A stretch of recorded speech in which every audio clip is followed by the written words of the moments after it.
Dia tidak menulis artikel tentang pengalamannya, katanya dia tidak punya kualitas dan sibuk bekerja. Melalui penyingkapan firman Tuhan, dia mengubah sikapnya tentang menulis kesaksian. Apa yang dia ketahui tentang masalah pada dirinya dengan penerapan yang sesungguhnya? Bagaimana sudut pandangnya berubah? Apa yang dia dapatkan?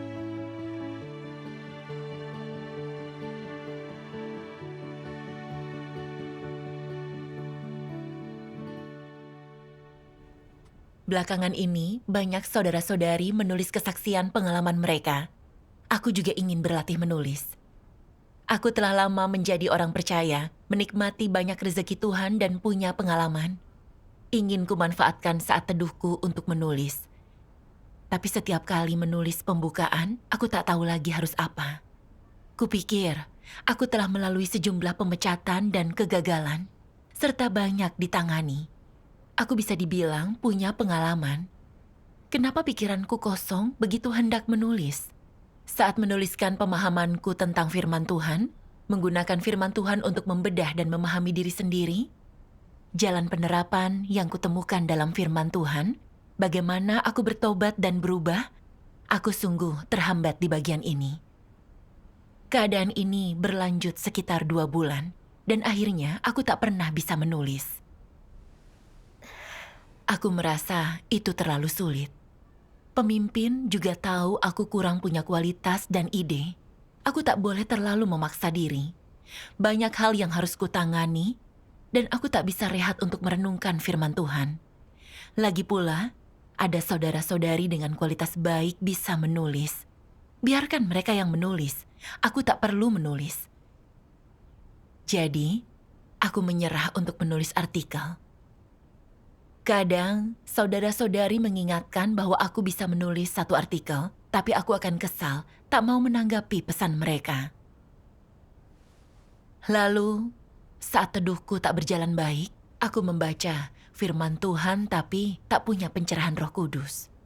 Ada banyak masalah dalam pekerjaan yang tak bisa kuselesaikan, dan masalah muncul tanpa henti. Kurasakan banyak tekanan dan menderita. Aku berdoa kepada Tuhan agar dibimbing untuk bisa memahami masalahku. Lalu membaca firman Tuhan ini.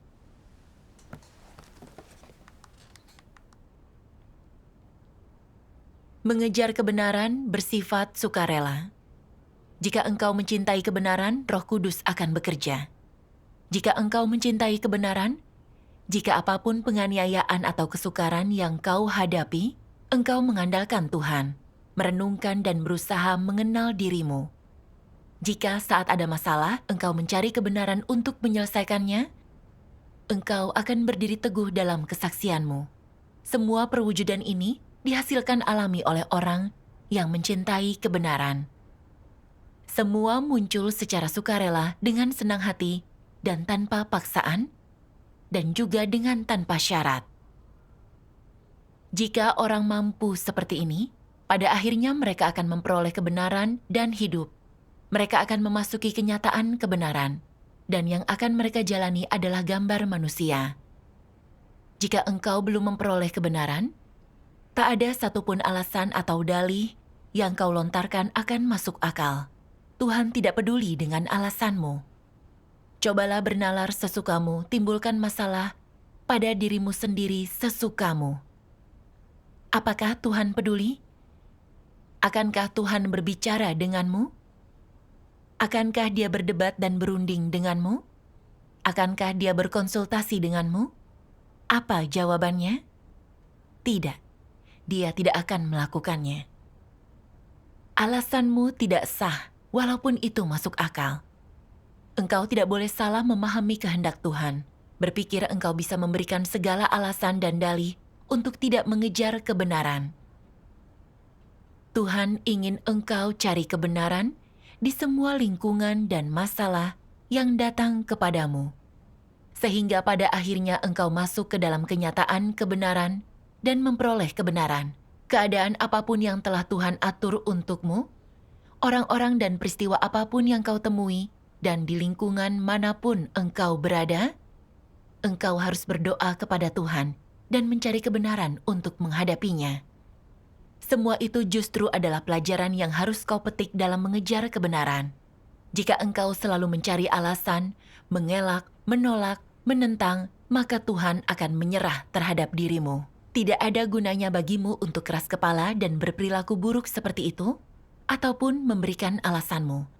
Jika Tuhan tidak memedulikan dirimu, engkau akan kehilangan kesempatan untuk diselamatkan. Bagi Tuhan, semua masalah dapat diselesaikan. Dia telah membuat pengaturan untuk setiap orang dan punya cara untuk menanganinya.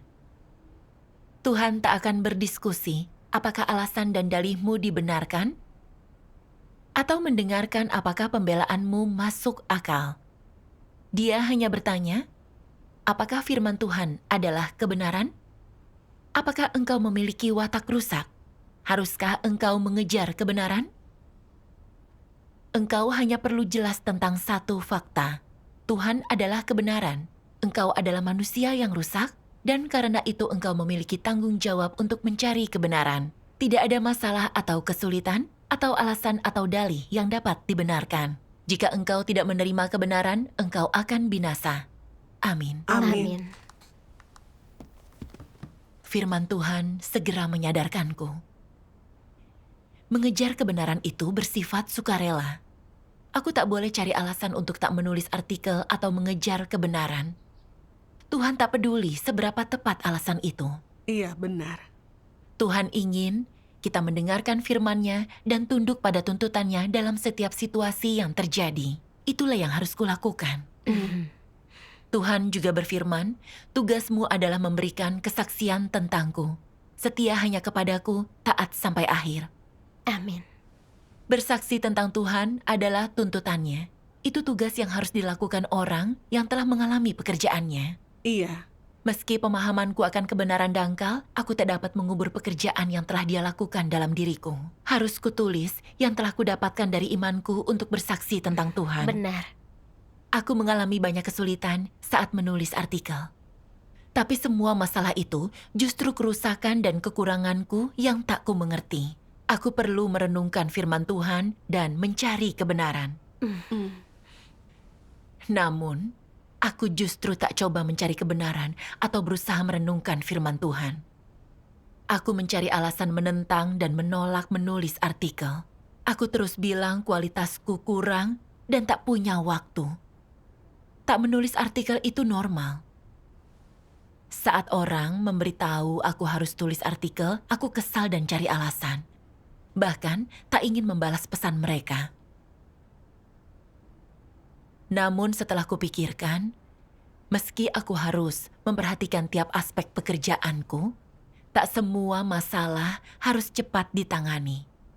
Aku bisa luangkan waktu untuk banyak hal. Iya. Juga beberapa tugas rutin tak memakan banyak waktu. Aku tak terlalu sibuk sampai tak punya waktu untuk tulis artikel. Benar. Itu hanya alasan yang kubuat. Aku merasa melakukan tugas rutin itu mudah, tak butuh terlalu banyak berpikir. Tapi aku tak pandai menulis, jadi ingin menghindarinya. Aku bahkan memakai alasan bahwa pemimpin tahu aku kurang punya kualitas dan ide. Aku pandai memutarbalikkan fakta dan berpikir keliru. Bahkan, menulis kesaksian bisa memacu kita berupaya mengejar kebenaran. Dengan memikirkan firman dan cari kebenaran, kita bisa atasi kerusakan, bertindak sesuai prinsip, dan bertugas lebih baik. Benar. Iya, menulis artikel yang bersaksi tentang Tuhan itu tugas kita, dan kita harus melakukannya. Benar. Tuhan berfirman, Tuhan adalah kebenaran, engkau manusia yang rusak, maka engkau bertanggung jawab untuk mencari kebenaran. Tidak ada kesulitan atau alasan yang dapat dibenarkan. Jika engkau tak menerima kebenaran, engkau akan binasa. Amin. Lalu aku sadar bahwa terjebak dalam dalih, tak mencari atau menerima kebenaran akan menghancurkanku dan pada akhirnya kesudahanku adalah kehancuran. Iya. Sungguh keadaan yang menakutkan. Iya. Jadi, aku bergegas berdoa. Tuhan, aku bukanlah orang yang menerima kebenaran. Aku membaca banyak firman-Mu, mendengarkan khotbah, Tapi aku tak punya kenyataan kebenaran dan tak bersedia berlatih menulis kesaksian. Ini sangat memalukan. Aku lihat kekurangan dan kelemahanku. Aku ingin ubah keadaan ini dan mengikuti perintahmu. Lalu aku berdoa mencari tahu, apa alasannya aku tak mengejar kebenaran dan tak ingin menulis kesaksianku. Dalam renunganku, kubaca firman Tuhan ini.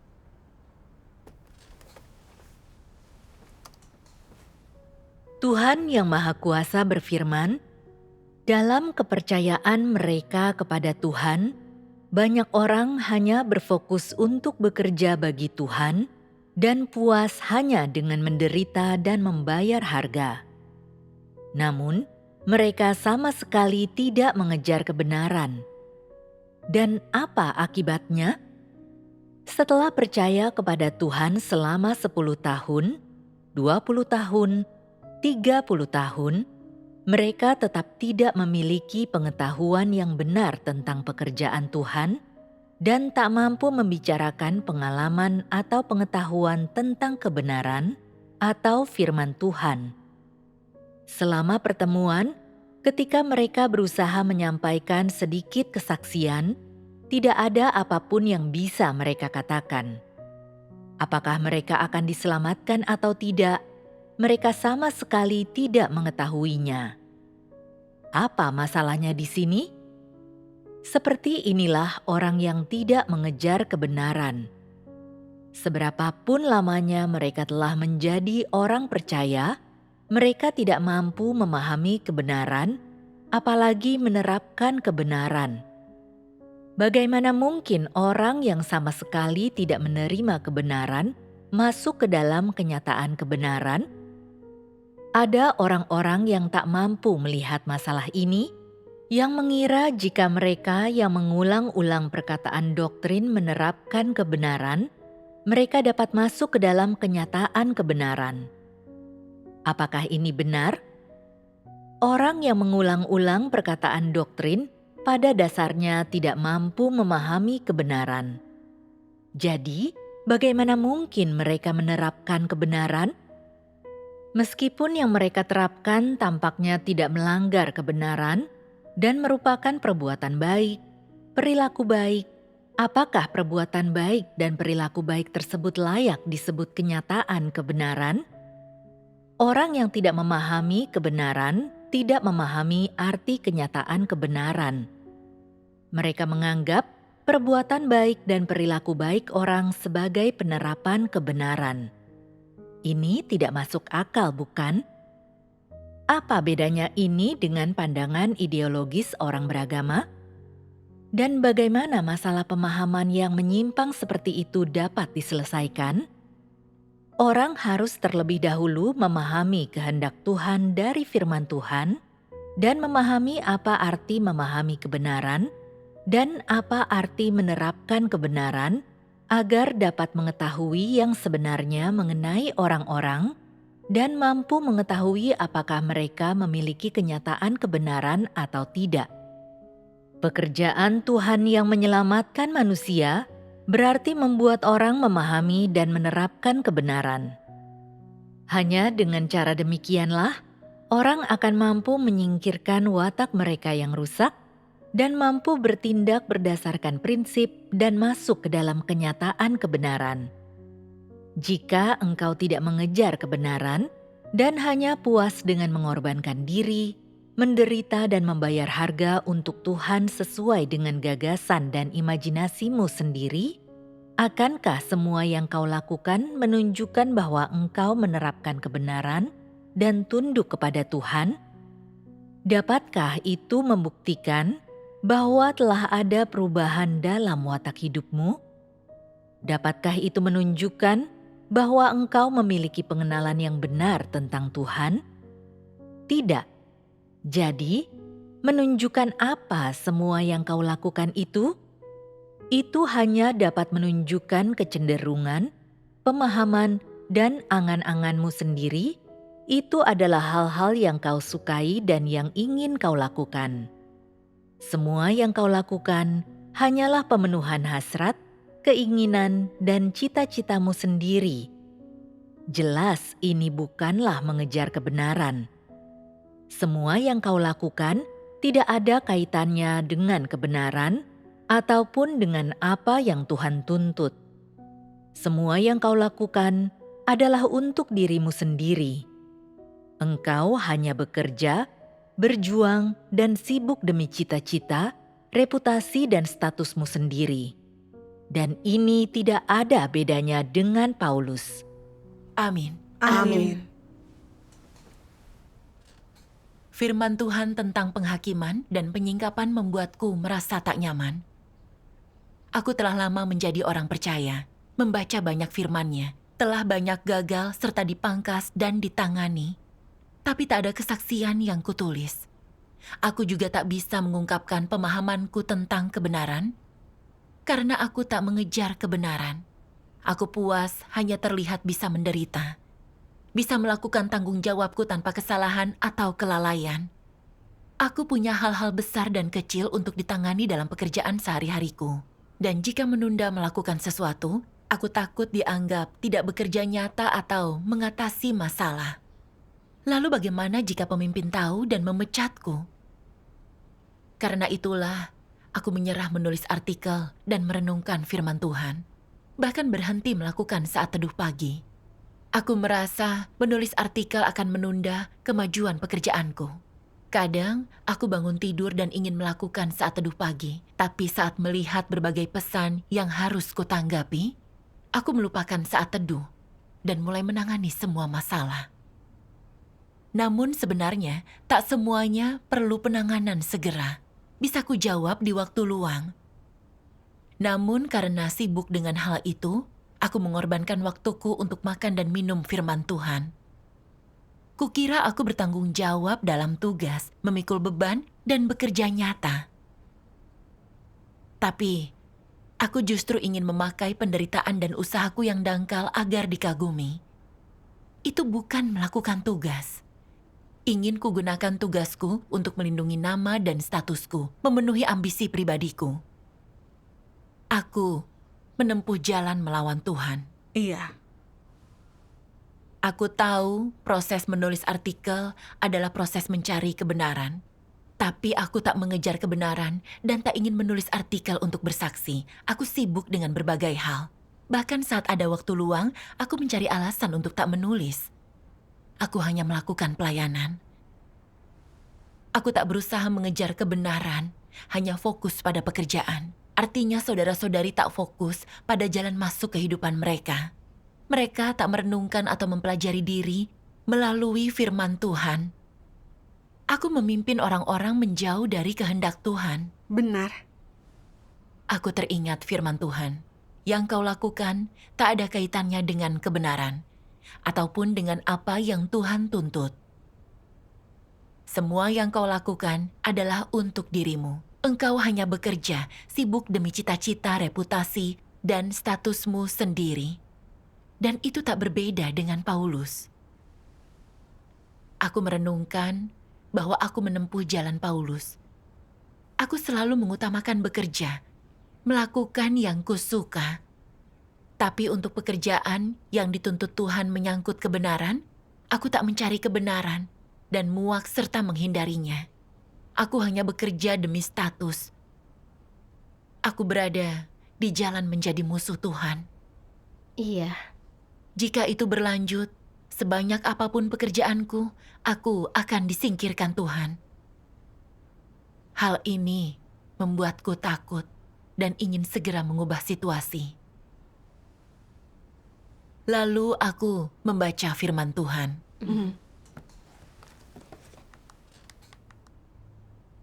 Keadaan orang yang muak akan kebenaran yang paling jelas terlihat adalah mereka tidak tertarik akan kebenaran dan hal-hal yang positif. Bahkan memberontak dan jijik akan semua itu. Dan mereka terutama suka mengikuti tren duniawi. Hati mereka tak menerima hal yang Tuhan kasihi dan yang Tuhan tuntut untuk manusia lakukan. Sebaliknya mereka bersikap meremehkan dan acuh tak acuh. Dan beberapa bahkan sering membenci standar dan prinsip yang Tuhan tuntut dari orang-orang. Mereka merasa jijik akan hal positif, dan mereka selalu merasakan penentangan dan penghinaan terhadap hal positif. Inilah perwujudan utama kemuakan mereka terhadap kebenaran. Dalam kehidupan bergereja, membaca firman Tuhan, berdoa, mempersekutukan kebenaran, melaksanakan tugas, dan menyelesaikan masalah dengan menggunakan kebenaran, semuanya adalah hal-hal yang positif. Semua itu menyenangkan hati Tuhan. Tetapi ada orang yang merasa jijik akan hal-hal positif ini, tak peduli dan bersikap acuh tak acuh terhadapnya. Bukankah ini watak yang muak terhadap kebenaran? Bukankah ini menyingkapkan watak yang rusak? Banyak orang percaya senang bekerja untuk Tuhan dan menyibukkan diri. Dalam mengerahkan kelebihan dan memamerkan diri, mereka punya energi tak terbatas. Tapi jika mereka diminta menerapkan kebenaran dan bertindak sesuai prinsip, energi mereka langsung hilang dan mereka pun tak bersemangat. Jika mereka tak diizinkan pamer, mereka menjadi lesu dan putus asa. Mengapa mereka punya energi untuk pamer, tapi tak punya energi untuk menerapkan kebenaran? Apa masalahnya di sini? Semua orang suka menonjolkan diri, bernafsu akan keangkuhan. Semua orang punya banyak energi saat beriman untuk mendapatkan berkat dan upah. Jadi mengapa mereka lesu dan putus asa saat menerapkan kebenaran dan meninggalkan daging? Mengapa ini terjadi? Ini artinya hati mereka tercemar. Iman mereka adalah sepenuhnya demi berkat. Sederhananya, mereka hanya ingin masuk ke dalam kerajaan surga. Tanpa berkat atau manfaat untuk dikejar, orang menjadi lesu, berputus asa, dan tidak bersemangat. Semua hal ini karena watak rusak yang muak akan kebenaran. Amin. Amin. Firman Tuhan mencerahkanku. Aku menghindari menulis dan tak ingin berupaya mengejar kebenaran. Itu karena watak jahatku yang muak akan kebenaran. Iya. Iya. Aku tahu Tuhan menuntut kita menulis artikel kesaksian. Menulis yang sederhana pun tak apa. Benar. Selama ada pengalaman dan pemahaman, serta membangun tak apa-apa. Menulis artikel adalah kesaksian atas pencapaian pekerjaan Tuhan dalam diri kita. Bagaimana Tuhan menyelamatkan manusia dengan firman-Nya, serta bagaimana itu menyelesaikan berbagai kesulitan manusia. Tuhan sangat menghargai kesaksian orang, dan kesaksian yang baik paling menghibur hatinya. Benar. Jadi, Tuhan berharap kita menulis pengalaman dan pencapaian kita sebagai artikel untuk bersaksi tentang Dia. Namun, bukannya berusaha memenuhi tuntutan Tuhan, aku mencari alasan untuk menghindari itu. Aku menunjukkan watak jahat yang muak akan kebenaran. Iya. Jadi, tak menulis artikel disebabkan rasa muak akan kebenaran. Tak pernah kurenungkan diriku seperti itu. Kukira asalkan melakukan tugasku, tak masalah tak menulis kesaksian. Tapi dari persekutuanmu, itu masalah serius. Benar. Lalu, apa pendapat Tuhan tentang watak yang muak akan kebenaran? Aku membaca firman Tuhan ini.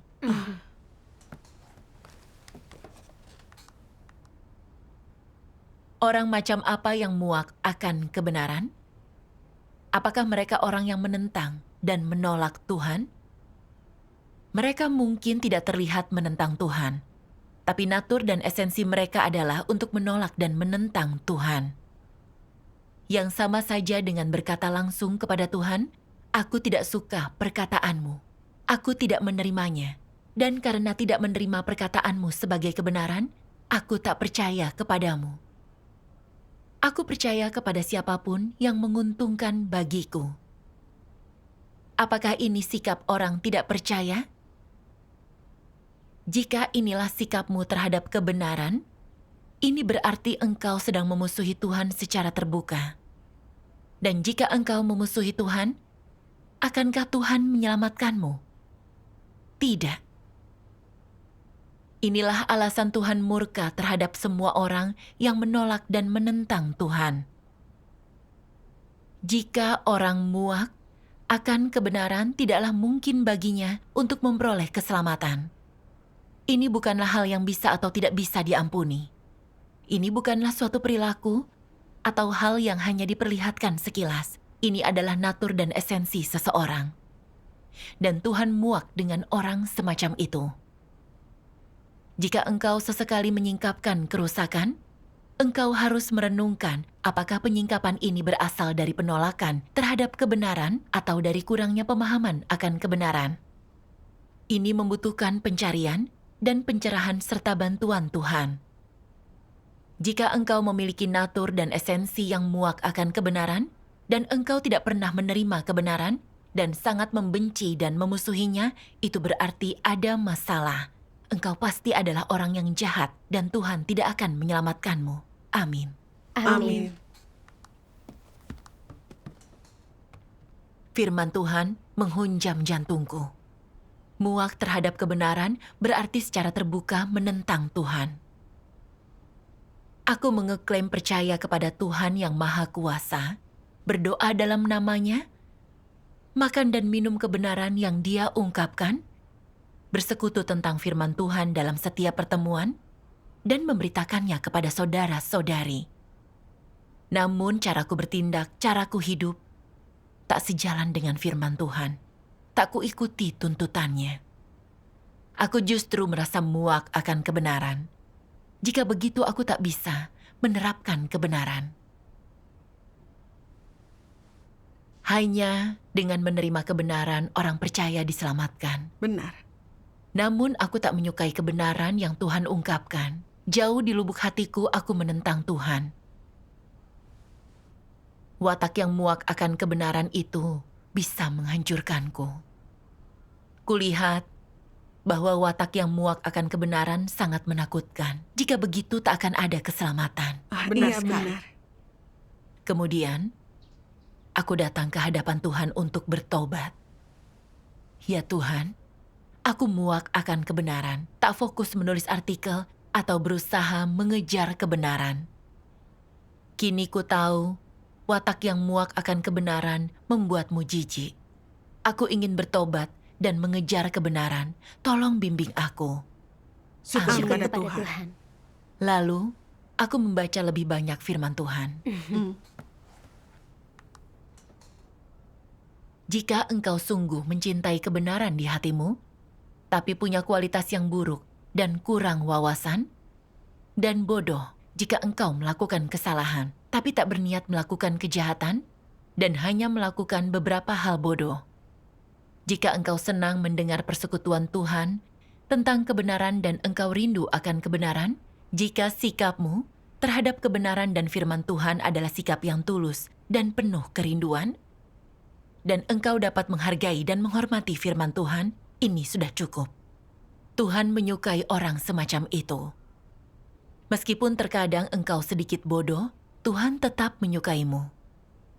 Tuhan menyukai hatimu yang merindukan kebenaran, dan Dia menyukai sikapmu yang tulus terhadap kebenaran. Jadi Tuhan berbelas kasihan terhadapmu dan selalu menunjukkan kebaikan kepadamu. Dia tak memandang kualitas burukmu atau kebodohanmu, juga tak memandang pelanggaranmu. Karena sikapmu terhadap kebenaran adalah tulus dan berhasrat, dan hatimu benar, sehingga karena hati dan sikapmu lah yang Tuhan hargai, Dia akan selalu berbelas kasihan terhadapmu, dan Roh Kudus akan bekerja dalam dirimu, dan engkau punya harapan untuk diselamatkan. Amin. Amin. Firman Tuhan ini mengharukan bagiku. Jika paham kehendak Tuhan, kita tak akan dibatasi kualitas buruk. Iya. Firman Tuhan menyadarkanku dan memberiku jalan penerapan. Aku lega dan hatiku cerah. Tuhan tak mempermasalahkan kualitas buruk atau ketidaktahuan orang. Selama mereka memperlakukan kebenaran dengan tulus, mereka akan mendapat belas kasih Tuhan. Iya. Kuperhatikan ada saudara-saudari lain dengan kualitas rata-rata yang haus akan firman Tuhan, serta sungguh merenungkan dan mencari kebenaran saat ada masalah. Dengan sikap tulus terhadap firman Tuhan, mereka punya belas kasih dan bimbingannya. Mereka mampu menulis esai yang sangat mengharukan tentang pengalaman bersaksi bagi Tuhan. Lalu beberapa orang yang belum lama beriman tak melarikan diri apapun kesulitan yang mereka hadapi dalam tugas. Mereka justru tunduk pada penataan Tuhan serta bersandar kepadanya untuk mencari kebenaran. Akhirnya, mereka memberikan kesaksian yang mengharukan. Beberapa orang percaya baru berupaya mencari kebenaran. Saat menunjukkan kerusakan, mereka merenungkan firman Tuhan. Pemahaman yang mereka bagikan sungguh tulus dan nyata. Benar. Tuhan tak peduli berapa lama seseorang beriman, apakah mereka berkualitas buruk, tapi melihat apakah mereka mengejar dan mencintai kebenaran, haus akan kebenaran, dan apakah mereka mendekati firman Tuhan dengan tulus atau tidak. Kualitas buruk itu tak fatal. Kuncinya adalah apakah kita punya hati yang mencintai kebenaran. Apakah kita bisa menerima dan menerapkan kebenaran. Iya. Tuhan itu setia dan adil. Dia tak peduli kualitas seseorang. Selama kita haus dan berjuang akan kebenaran, menerapkan yang kita ketahui, kita bisa mendapatkan pencerahan Roh Kudus, pemahaman dan wawasan kita pun akan meningkat. Tentu Iya. saja. Aku tak boleh dibatasi oleh kualitas buruk atau cari alasan agar tidak menulis artikel. Aku sungguh ingin makan, minum, dan mengalami firman Tuhan.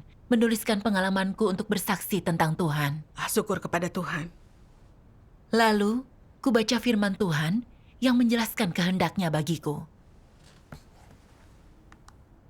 Akan kubacakan. Baiklah.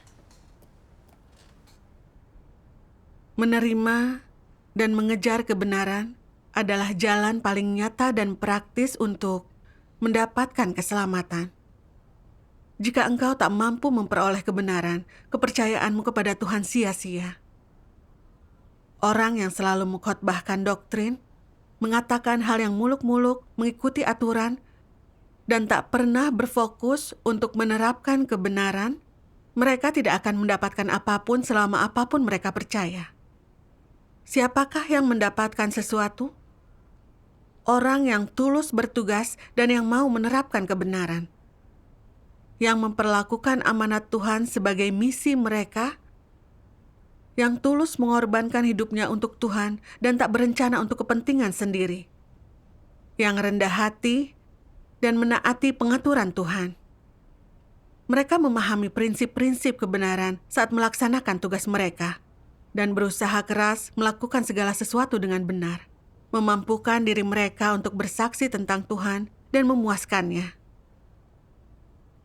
Ketika menghadapi kesulitan dalam tugas mereka, mereka berdoa dan berusaha memahami kehendak Tuhan. Mereka mampu menaati pengaturan Tuhan.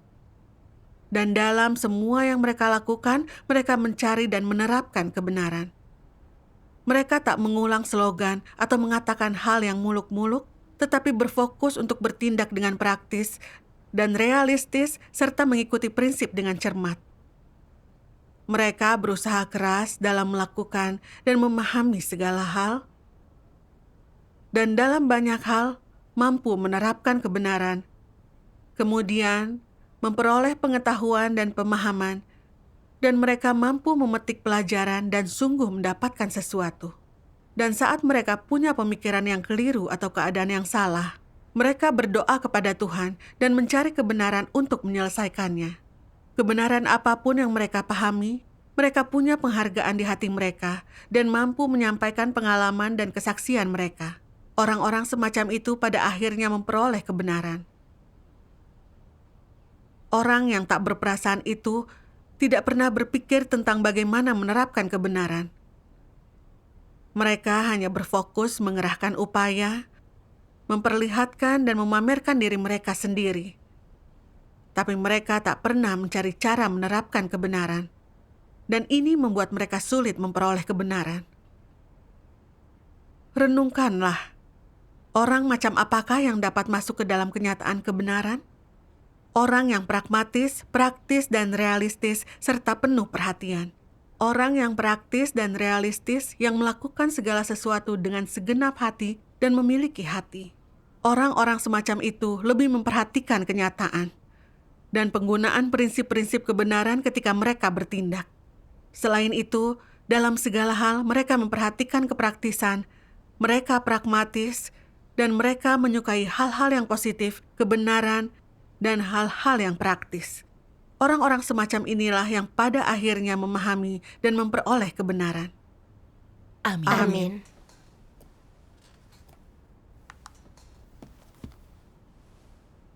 Aku belajar dari firman Tuhan bahwa mereka yang mengejar kebenaran fokus pada firman Tuhan, sering merenungkan firman Tuhan dan menerapkannya. Mereka bisa mencari kebenaran dari peristiwa di sekitar mereka, lalu menuai upah dari pengalaman mereka. Menulis artikel itu salah satu cara untuk mendorong kita merenungkan firman-Nya, yang adalah kehendak Tuhan. Iya. Setelah memahami kehendak Tuhan, aku merasa terbebani dan termotivasi untuk menulis artikel. Harus kulakukan tugas itu untuk menghibur hati Tuhan. Menulis artikel untuk bersaksi bisa bermanfaat bagi lebih banyak orang. Ini adalah hal yang bermakna Iya. dan juga tanggung jawabku. Lalu, aku mulai merencanakan pekerjaan setiap hari dan menentukan waktu yang kupakai untuk tiap masalah sesuai urgensinya. Tiap ada waktu, ku akan makan dan minum firman dan tulis artikel. Awalnya aku hanya asal menulis tentang sesuatu. Aku tak bisa dengan jelas menuliskan pemahamanku tentang firman Tuhan dan itu dangkal.